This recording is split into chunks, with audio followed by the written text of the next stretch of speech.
Welcome back, everyone. Drake Hawkins with you, and today we are back in Surviving Mars, and this is going to be a little short series, 5 episodes long, and it's going to be running through the tutorial. This is the new Opportunity patch. It's brought out a tutorial, a whole bunch of new things. We'll get into them as they go through the tutorial. There are 5 here. We're going to do them right away here. Thank you. I love that you guys have all been really interested in this game. Let me know in the comments if there are particular challenges or series or topics you'd like us to see in the future here. So we're going to go do these tutorials one at a time, spin through them, let you see what the tutorial is. Some people watch this that haven't seen, for instance, played the game yet or whatnot, or you want to just kind of skip through it, you just want to watch it. Cool, that's great with me. We are in the training simulation system, so let's get that started. In the training exercise, you'll learn how to gather basic resources of the Martian surface, how to construct a small base, and how to refuel the rocket in order to send it back to Earth. Let's get started. He's going to be doing a lot of talking. I'll let him do the talking and yap in between. Hints, such as this one, will appear throughout the training process, giving useful information on how to advance in your current tasks. Please dismiss this into You need to master the camera controls and familiarize yourself with the terrain around the prospective colony site. Zoom towards the suggested land site. That's scroll mouse. Oops, I missed it. Your mouse over the one and zoom in. Okay, so WASD to pan, tilt or rotate with the middle mouse button, or Alt. Now it's time to land your first rocket. Okay, yeah, WASD, Q and E to spin around, or the middle mouse button to do all the rest of it. Landing our first rocket. Proceed to selecting the pinned icon representing the rocket that's currently in orbit around Mars. With the rocket selected, designate a landing site on the indicated location. Alright, R to rotate its range. It'll let us place it there. That's interesting. Huh. So we're going to spin her that way, drop the rocket, and up in here. I'm going to pop the speed up a little so you don't have to watch the slow motion dramatics of a landing rocket. There we go. Look at those beauties. Rolling out.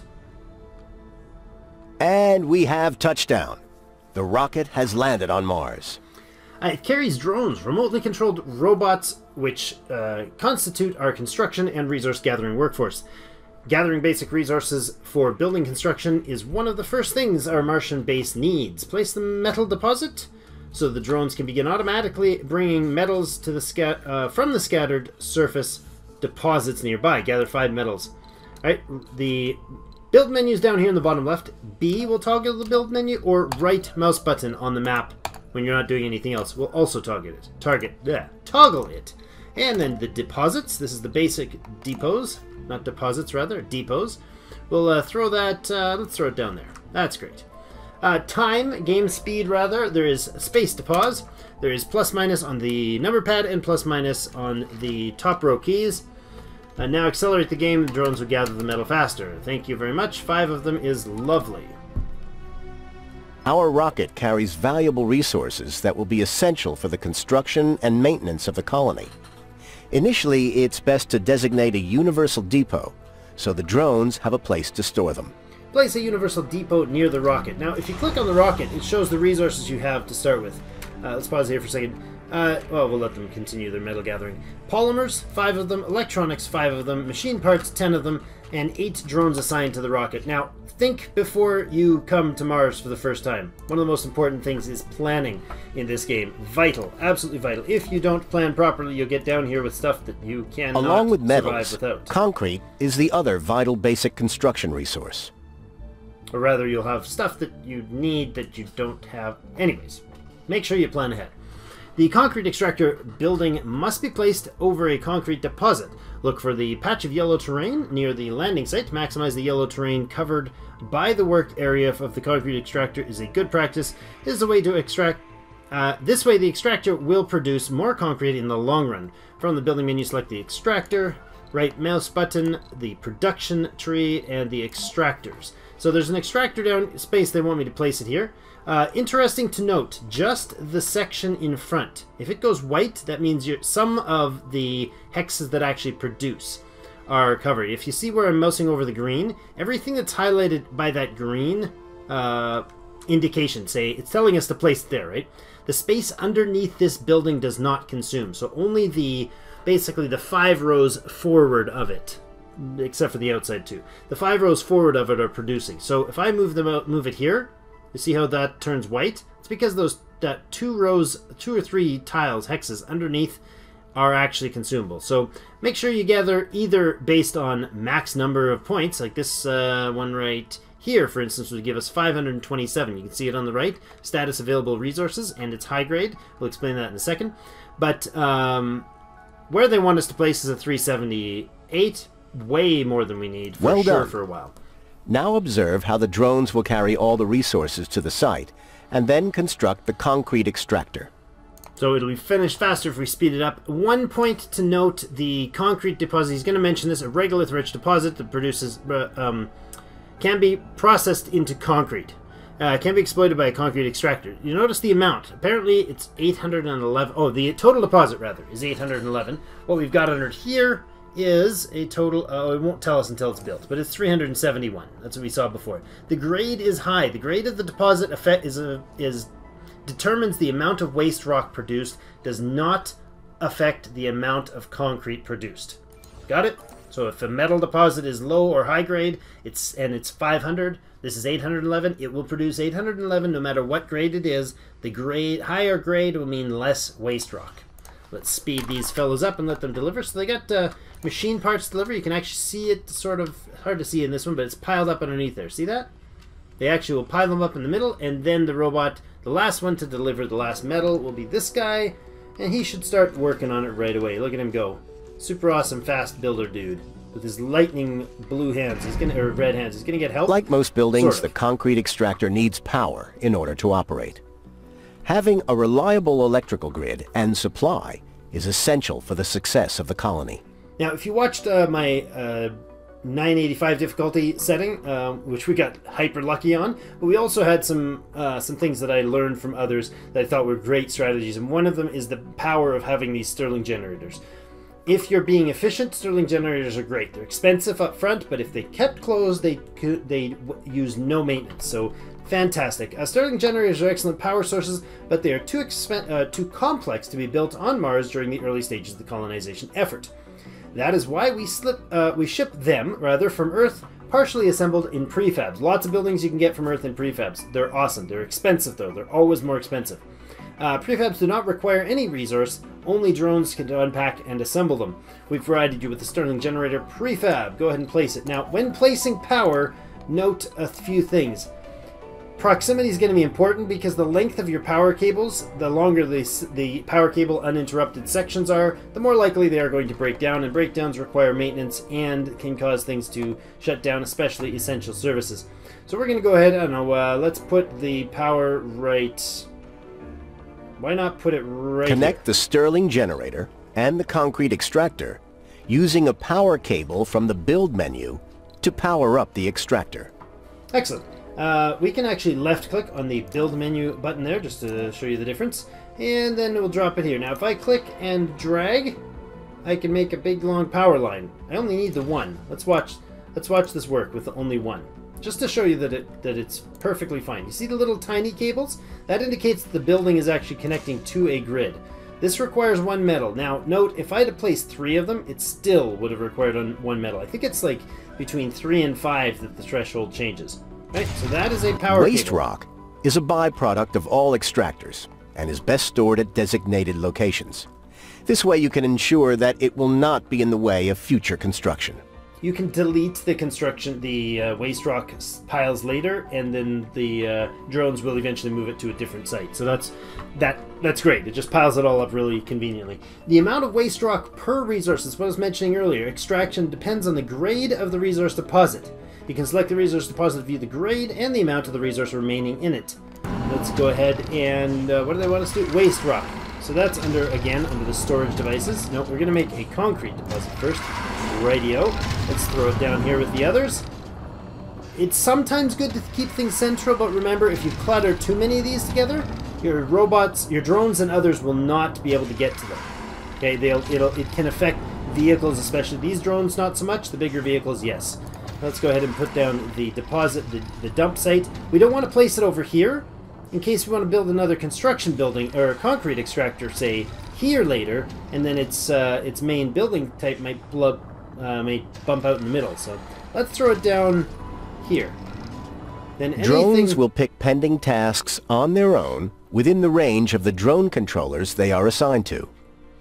I was going to say, you see these down here? There's two little outputs from this building. Most buildings have these little trays. That's where the drones will pick stuff up. One in this case is waste rocket and one is concrete.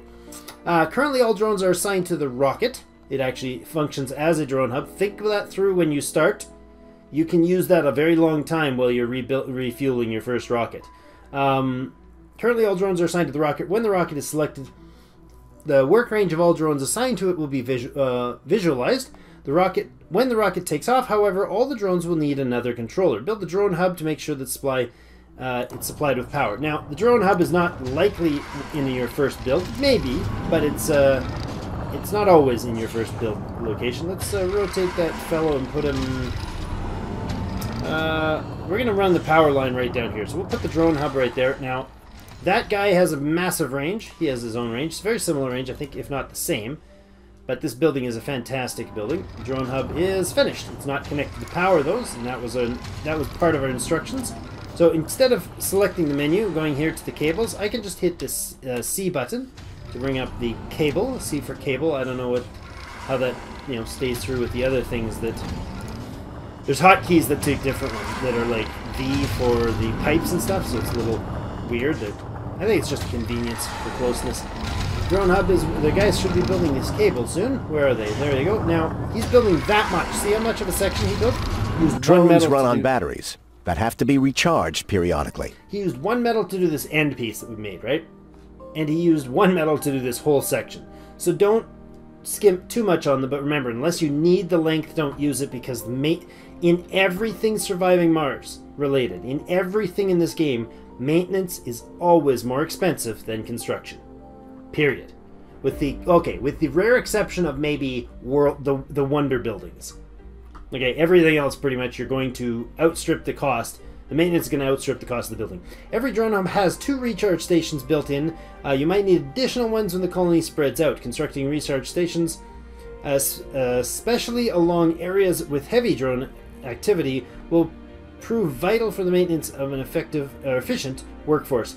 Now, I have not done this anywhere near early on in the game, but they're suggesting we do for tutorial purposes, so we'll throw the recharge station, I don't know, let's put him right down here. He needs a cable connection, right? So, where are we? We'll put him up in here. Tuck him in by the station up here. These are the 2 that they use now. They will use the, what is it? No drones there. Maintaining a steady supply chain between Earth and Mars is essential, especially during the early colonization stages. We only have like 8 drones, I think, right? It shows them down here, or 12 drones. 12 drones, unless, even if they're working in heavy workload, are not likely to need more than the 2 drone charge stations. So don't assume that you need those stations right away in your play. Maintaining a steady... He already said that. Every rocket has enough fuel for a one-way trip to Mars and has to be refueled on site. Before it can return to Earth. Fuel is produced in a fuel refinery. To set up the production chain, you will need water, a moisture vaporator, which sucks moisture out of the atmosphere. It absorbs moisture very slowly out of the atmosphere, kind of one of the slowest rates possible in the game, and just enough to balance the use of one fuel refinery.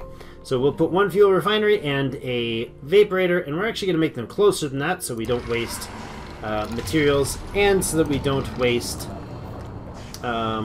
maintenance. Oops, wrong button. R to rotate. Different game than I was thinking. And we'll place him... We'll tuck him around like... let's point him this way. That sounds good.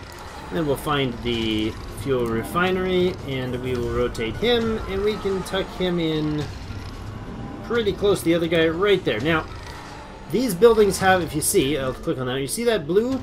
That indicates where a pipe can be connected. We don't have sufficient power for all the buildings in the colony. Luckily, we're starting with an extra Stirling generator. They're expensive to start with, so you're not likely to start with 2 of them unless you really sacrifice or plan ahead on that. The moisture vaporator has these. So does the refinery. they have these pipes. Anything that needs either oxygen or water will have these connections. If you run a pipe to the back, it's not going to work, all right? So just keep that in mind. So what do we need? We needed to do something. We need to connect, I think, the water. I think that's what we were doing next, right? V for pipes? No. We need power, right. Another Stirling generator. Let's throw that baby in. There he is. Look at that. They gave us another prefab. Now, it doesn't matter where these things go as long as they connect to the network and they're in a reasonably out-of-the-way space, so they're not wasting... they're not blockading anything. I like leaving the cables... A system of pipes is used to deliver resources such as water and air where they are needed. Like I was going to say, but when you put pipes over them, these stacks every so often are going to be obstacles to your bigger vehicles. So be aware of that. A moisture evaporator, use a moisture evaporator connected to, have the moisture evaporator rather connected by pipes. They're right here. They take 1 metal for, oh, it says right there, 1 metal each for a 5 hex long pipe. I wonder if the power one says that. Yep, it's 5 hexes each, so good to note. I didn't even notice that. Pipes, click there, or V, like I was saying before, to connect it. Now, in this case we can... Whoa, hello, twitchy graphic spin. That was awesome.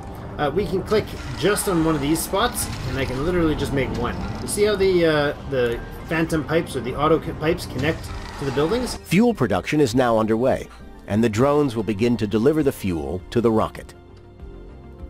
Alright, use the speed controls to speed things up in this process. Normally they take 60 on a standard playthrough, unless there's some rules that alter that, like the Paradox Interactive sponsor. That'll mess with it. But yeah, refueling the rocket. This time they're going to let us do it for 5, just for tutorial purposes. Remember, after all, we're not really on Mars, it's just a simulator. What? Simulated Martians? We have $4 billion, apparently. Nice. This is a beautiful new bar. I'm so happy that they put this in here. There was mods for it before, but as being an anti-mod sort of guy usually, I don't hate mods, I just usually like to enjoy the game as it's currently designed by the devs, and they obviously saw what you all thought, that this was an awesome idea, and I totally 110% agree, and so they've added that in. Easy, quick reference point for what you've got for resources. It's beautiful.